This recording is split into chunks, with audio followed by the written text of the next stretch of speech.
As of today, the striking screenwriters have been greenlit to go back to work. And as we speak, there are writers' rooms filling up, people working, bunch of announcements that came out about Fallon and Kimmel and the night shows are now returning. Of course, once they announced that the Screen Actors or that the Writers Guild had their deal, Dancing with the Stars said, oh, we are launching on our announced release date, all that kind of stuff. Everything is now returning back to normal. Now, some people may be asking, wait a minute. We thought the deal wasn't official until the body, the writers themselves, all 11,000 of them, vote to ratify the new deal. True. But the leadership of the WGA East and West are so confident that they're going to have no problem getting the writers to agree to the deal. They have officially sent out word to all their members that it's cool to go back to work. So the writers have returned. This comes to us from the National Post. Wrote the following: the Writers Guild of America strike is officially ending after 148 days, following a tentative agreement on a new contract with the Alliance of Motion Pictures and Television Producers, the AMPTP. The board of the WGA West and Council of WGA East voted unanimously to lift the strike order as of 3:01 a.m. Eastern Standard Time Wednesday. The decision means writers can return to work today before the ratification vote to be held on October 2nd to October 9th. So the actual ratification vote is still a ways off. But Rob, I went over the term sheet. They're going to accept this deal. Yeah. And it ended up being, once you start giving your point of this, I'm going to bring up some of the points of the deal. But I mean, when they announced that they reached a tentative agreement, it's like, great, but it could still be a week or two before they go back to work. But the leadership boards both said, no, enough. We've been off work long enough. Everybody, you can go back. We'll deal with the ratification vote later. I think this was the right move. I don't think there is the remotest possibility. Listen, all they need is 50% plus one of the votes to say, yes, we accept this deal. There's no way they're getting under 96% approval on this. So I think it was probably cool for them to go back.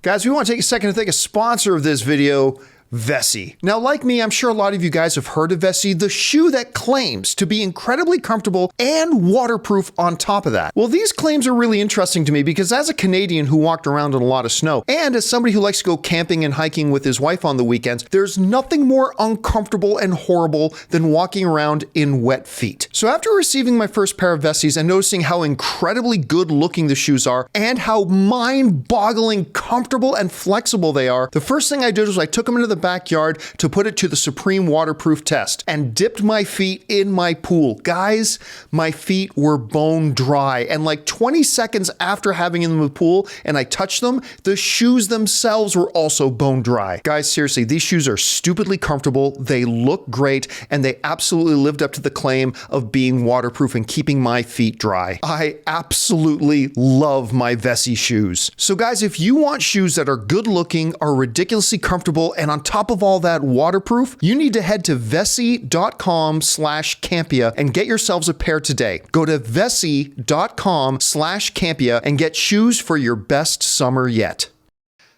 Rob, it's been 148 days.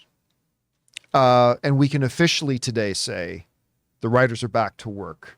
How important is this? What do you think about the move to go back before the ratification vote? And how long do you think it's going to be before we start to feel the air going back into the lungs of the industry here? Well, I think it's incredibly important. I mean, the thing is, people forget the entertainment business, whether you live in Georgia, whether you live in Los Angeles or Vancouver, Toronto, England, this is a huge business, and it employs tens of thousands of people across many different disciplines. And this whole business has been ground to a halt, and most of the people working in it are out of work. And if nothing else, I mean, the writers have gone back to work. That doesn't mean production has started again because SAG is still on strike. But there's going to be a lot of people that were out of work that are back to work. Like you said, the crews for late night talk shows and other things, daytime talk shows, good for them. It's great that people are going back to work and can pay their bills. It's a great hardship, and especially going into the holiday season, this is hopefully will get things ratcheted up so people are able to have a great Thanksgiving this year and a great Christmas with their families because they're working. And I think this can only be a good thing. And, I've read the preliminary, sort of the bullet points, but I really want to read the whole deal. I'm very curious to read the whole thing. And I'm curious because moving forward, I think this is a bellwether in terms of where we're going in the future with all creative industries and how they're going to deal with AI and what's going on with the future of any creative endeavor, especially on a mass scale. So this was an important strike, and I'm glad that the WGA held out and got what they wanted. Well, they didn't get what they wanted. Well, compromise. Yeah, there was a good compromise, which actually, here's the problem. As I look over the deal, the compromise, the deal makes so much sense that it just leaves me wondering why the hell this didn't get done 130 days ago. Now, let's bring this up here, Jonathan, if you can. So here's I just want to highlight just a couple of the key things here, okay? So I'm going to mostly look at the first thing and the last thing. Overall, the WGA was looking for 17% increase over 3 years. 6% 1 year, 5%, 5%, right? They wanted a 17% increase, or 16% increase, I'm sorry. The studios were offering a 9% increase over 3 years.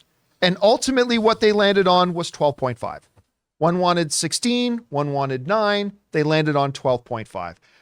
Good compromise. They met in the middle. What I was really surprised to see, Rob, is how many of these points had this line in here. Agreed as of May 1st. Agreed as of, there's a lot of the terms in here the writers and the studios agreed on months ago. Yep. They were in full agreement on it. But at the end of the day, this is what the bottom line is. The writers say this, the estimated value of the deal. The writer's proposal was going to see it, the new deal be worth $429 million per year. The studio's counter proposal was something that was going to be worth $86 million per year. And they ended somewhere right in the middle at a deal that's going to be $233 million. So about 200 million less than what the writers wanted, about 150 million more than what the studios wanted to give. They met in the middle. They wanted 16%, they got 12.5. They wanted 429, the studio wanted 86, they landed at 233. It's a good deal. And they addressed one of the most important things in this whole thing. They addressed the AI situation, which I think was absolutely vital for the writers to get. But again, and I know I've been saying this a lot lately, I should just be happy that a deal got done. But Rob, as I look at this deal, and by the way, kudos and bravo to the negotiating committees of the AMPTP and the WGA, because this is a good deal. This is a good deal. I just have, when I see how good of a deal it is and how everybody compromised and everybody gave a little bit, I just don't know why they didn't reach this deal 130 days ago. That's the only thing. But was there anything in the deal, even from just some of the bullet points that you heard, that really stood out to you as being a big thing? To me, it was those final numbers, like that they came to that 233 million. And also in terms of writers' rooms and things like that, I mean, I think a lot of the time people can be, the entertainment business does not play the long game. They're very short-sighted. Yeah. And a lot of American business now is, you think in fiscal quarters.